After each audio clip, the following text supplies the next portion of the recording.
바이콘벡스 형태인 실크의 경우에는 면적이 같습니다. 렌티큘을 꺼낸 다음에 이 면도 딱 붙어서 매끈하게 만들어진다는 뜻입니다. 안녕하십니까. 눈의 미소안과 원장 구형진입니다. 저희 눈의 미소안과는 2012년에 스마일 수술을 도입을 해서 시행을 하고 있습니다. 스마일 수술이 2012년에 도입될 때만 해도 우리나라 안과에서는 스마일 수술을 하고 있는 데가 없었습니다.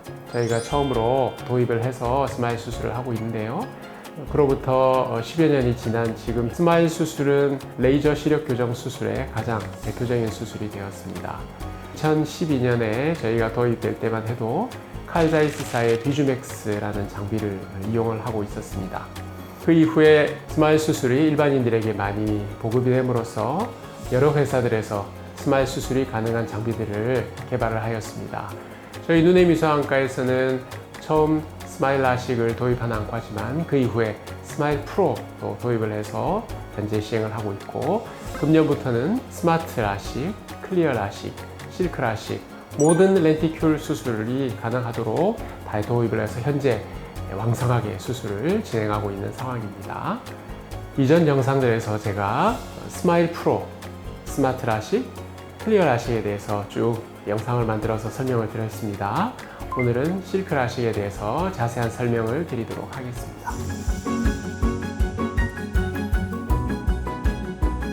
실크 라식은 존슨앤존슨사에서 개발한 스마일 수술, 즉 렌티큘 익스트랙션 수술입니다. 실크라고 하는 것은 약자입니다. SILK인데 Smooth Incision Lenticular Keratomyosis라고 하는 약자입니다. 그래서 스마일 라식인데 아주 매끄럽게 절개를 한다, 이런 뜻으로 생각을 하시면 되겠습니다.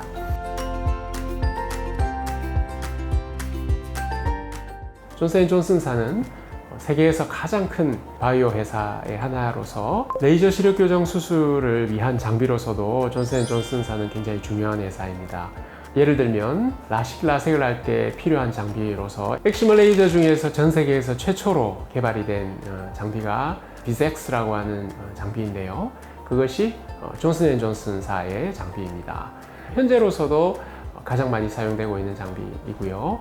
예전에는 라식 수술을 할 때 마이크로 케라톰이라고 하는 기계적인 칼을 이용을 해서 이렇게 각막에 절편을 만들어서 젖히고 엑시머 레이저를 가지고 교정을 하죠. 그런데 이것이 이제 개발이 되면서 femtosecond 레이저를 이용을 해서 각막 절편을 레이저로 절편을 만들어서 젖히는 것이 나왔는데, 그때 처음 나왔던 장비가 인트라레이즈라고 하는 장비입니다. 인트라레이즈 장비도 존슨앤존슨사의 장비입니다. 현재 레이저 백내장 수술에서 가장 많이 이용이 되고 있는 카탈리스라고 하는 건데, 그것도 존슨앤존슨사의 제품입니다.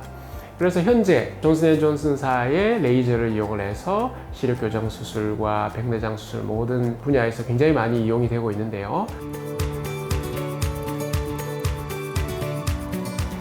2023년 비엔나에서 열렸던 유럽 백내장 굴절 수술학회 ESCRS에서는 존슨앤존슨사에서 저와 저희 병원의 김성민 원장님과 함께 초대가 되어서 부스를 방문을 했습니다.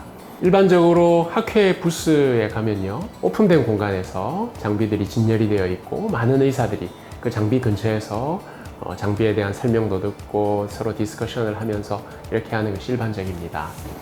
그런데 그때 저희가 초대를 받아서 갔을 때 저와 김성민 원장님은 따로 VIP 공간을 만든 곳에 존슨앤존슨사의 레이저 담당자와 그 실크 라식을 많이 하시고 존슨앤존슨사의 레퍼런스 닥터이신 인도의 마히팔 박사님과 함께 따로 디스커션을 해서 또 거기에서 자세하게 결과와 수술의 원리에 대해서도 충분히 듣고 좋은 결과가 있으리라는 확신을 가지게 되었고, 그래서 스마일도 있고 스마일 프로도 있고 스마트, 클리어, 실크 모든 것을 다 가지고 저희가 수술을 하면 한 분 한 분에게 가장 적합한 수술을 할 수가 있겠고 최상의 결과를 낼 수 있지 않을까 하는 기대감이 있어서 모든 렌티큘 수술을 할 수 있는 장비를 다 도입을 하게 되었습니다.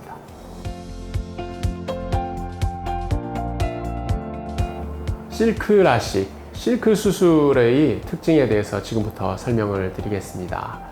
실크 수술의 첫 번째 특징은요, 이름에도 나온 것과 마찬가지로 아주 매끄러운 절삭면을 만든다. 적은 에너지로 작은 스팟을 만들어서 절개를 한다는 뜻입니다. 스펙을 보면 그 에너지는 40나노줄이고 그리고 레이저 조사 속도는 10MHz입니다. 적은 에너지를 가지고 작은 스팟을 쓰니까 그만큼 많이 때려야 되니까 시간이 오래 걸리지 않을까 생각할 수 있는데 빠른 속도로 충분한 면적을 촘촘하게 레이저를 쏴서 시간을 길게 늘리지 않고 동일한 시간대에 매끈하게 절삭을 할 수 있는 장점이 있고요. 그리고 에너지라고 하는 것이 40나노줄이니까 스마트 라식이라든가 스마일 라식에 비해서 훨씬 적은 에너지를 쓰게 되는데 그러면 스마트라든지 또는 스마일에서도 무조건 에너지를 줄일 수만 있으면 좋으냐? 꼭 그렇지는 않습니다. 제일 좋은 에너지는 무조건 낮은 에너지가 아니고요. 아주 매끈하게 스팟을 만들 수 있는 에너지입니다. 에너지가 너무 크면 조직에서 기포가 발생을 해서 그 조직이 크게 손상을 받게 되고요. 절단면이 굉장히 불규칙해지면서 절개하기가 힘들게 됩니다. 에너지가 적게 되면 제대로 된 스팟을 만들 수가 없습니다. femtosecond 레이저의 그 조직을 절개하는 기술을 포토 디스럽션이라고 하는데 에너지가 너무 적으면 포토 디스럽션이 일어나지가 않습니다. 제대로 된 절개가 되지 않기 때문에 의사가 기구를 이용해서 분리를 한다고 할 때 제대로 분리가 되지 않습니다. 억지로 분리를 하려면 뜯어낼 수는 있겠지만 그런 식의 수술은 적합하지가 않죠. 제일 좋은 것은 에너지를 과도하게 쓰지 않고 무조건 낮은 것이 아니라 최적의 에너지를 만들어서 렌티큘을 만들고 그래서 조직을 분리할 때 아주 쉽게 분리되면서 그리고 결과가 좋은 그것이 결국은 레이저를 만드는 회사의 기술이고요. 그런 기술을 통해서 우리는 좀 더 나은 수술을 기대할 수 있는 것입니다. 실크라식, 실크 수술을 통해서 만드는 렌티큘의 모양은 아래 위가 볼록한 형태로 만들어집니다. 이것을 바이콘벡스 쉐입이라고 하는데요. 다른 수술들의 경우 스마일 라식, 스마트 라식, 클리어 라식의 경우는 초승달 형태로 만든다고 할 수가 있겠는데 길이가 다르다는 거고요. 초승달 형태가 붙는다고 하면 위쪽 부분이 면적이 좀 남죠.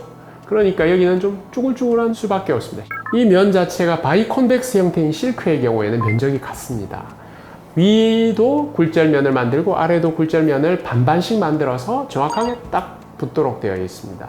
실크 수술에서 렌티큘의 절개면도 물론 매끈하게 만들지만 렌티큘을 꺼낸 다음에 이 면도 딱 붙어서 매끈하게 만들어진다는 뜻입니다.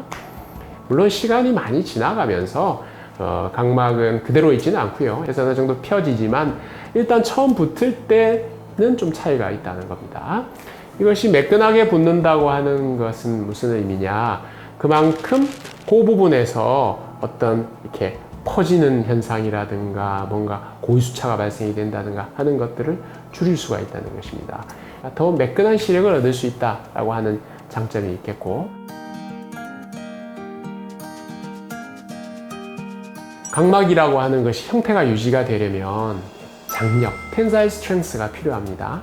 각막은 우리가 봤을 때 이렇게 볼록한 형태로 되어 있습니다. 그 볼록한 것은 각막의 주변부, 흰자위 공막 쪽에서 가운데 각막 쪽으로 이렇게 당기는 거예요. 그러니까 예를 들면 우리가 둥그런 텐트를 만들었다고 생각합시다.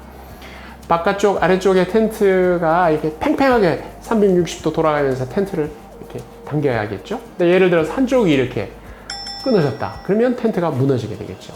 근데 위쪽 부분이 약간 쭈글쭈글하다고 하면 그만큼 당기는 장력은 조금 약해질 수 있다라고 볼 수가 있겠고 실크라식의 원리 자체가 아래 위로 정확하게 붙여서 장력을 좀 더 유지할 수 있기 때문에 각막의 형태를 유지하는 데 도움이 될 것이라는 것이 또 하나의 특징이고요. 바이콘벡스 형태로 만든다면 조정하는 도수에 따라 조금 차이가 있지만 센터 부분을 100마이크론 정도로 잡았을 때 주변부로 가면 렌티큘 바깥쪽 부분은 한 130마이크론 이상으로 두꺼워집니다.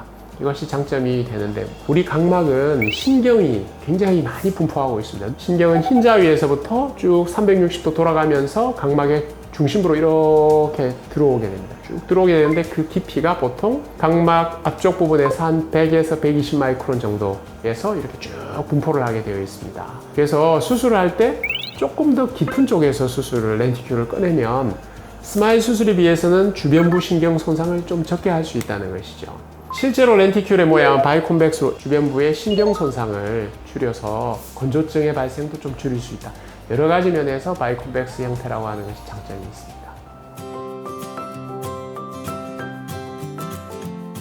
2023년 ESCRS에서 발표된 실크라시 결과에서 아주 흥미로운 부분 중에 하나는 수술 이후에 초점 심도가 깊다는 것입니다.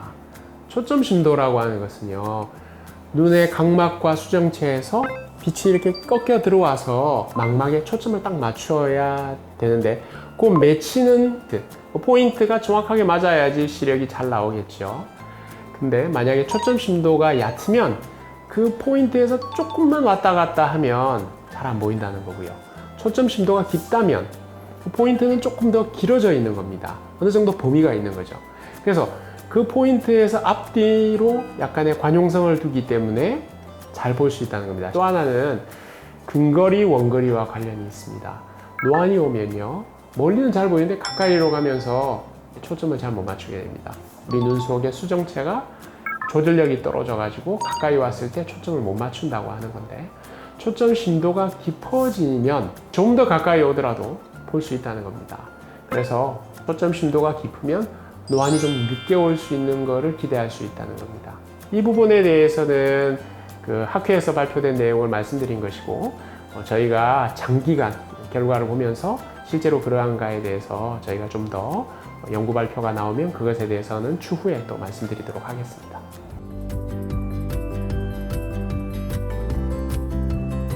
다음으로는 실크 라식을 할 때 중심 잡는 부분, 센트레이션 부분과 난시축 교정하는 사이클로토전 어저스먼트에 대해서 말씀드리겠습니다. 이 부분들에 대해서는 제가 스마일 프로 만든 영상과 스마트 클리어 영상에서 워낙 자세하게 설명이 되어 있습니다. 같이 비교해서 들으시면 될 것으로 생각이 되는데, 실크 라식의 경우는 먼저 각막이 딱 고정이 된 상태에서 기계가 내려와서 눈과 이렇게 붙게 되고요.